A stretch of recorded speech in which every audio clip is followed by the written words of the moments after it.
नमामि शमीशाननिर्वाणरूपम् विभुं व्यापकं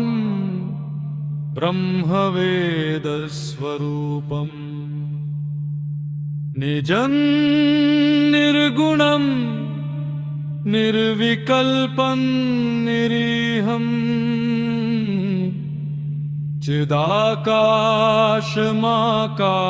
चिदाकाशमाकाशवासं भजेऽहम् यदातपीकलं जलप्रवाहपावितस्थले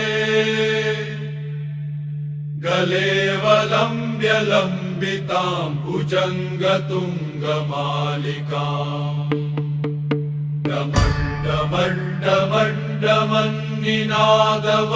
डमण्डमण्डमण्डमन्निनादवण्डमर्वयम् चकार चण्डताण्डवं तनोतु नः शिवः शिवम् त्रिलोचनं कालकालं कृपालुं भवानीनाथं सुरेशं परेशं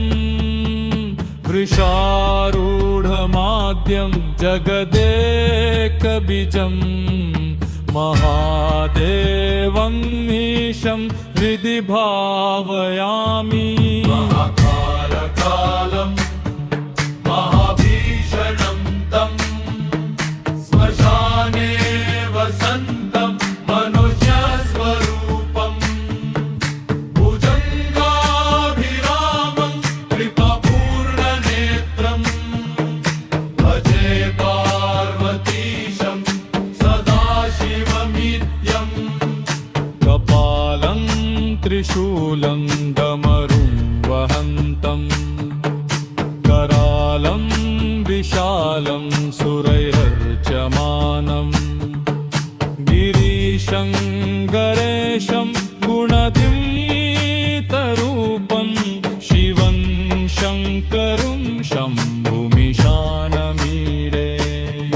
नमः सर्वरूपाय रुद्राय तुभ्यं नमः शान्तिरूपाय नित्याय तुभ्यं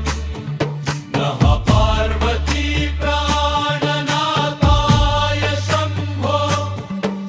नमो देवदेवाय विश्वेश्वराय त्वमेव प्रभुर्ब्रह्म विष्णुस्वरूपः त्वमेव प्रलयाद्भिरनन्तप्रदीपः त्वमेव जगत्कारणं मुक्तिहेतुः त्वमेव शिवोऽहं चिदानन्दरूपः हर हर महादेव शम्भो काशी विश्वनाथ गंगाधर नीलकण्ठ पशुपते रुद्र त्राहि मां शरणागतम्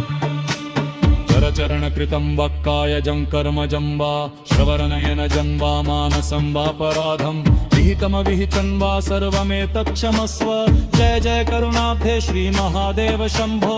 ॐ त्र्यम्बकं यजामहे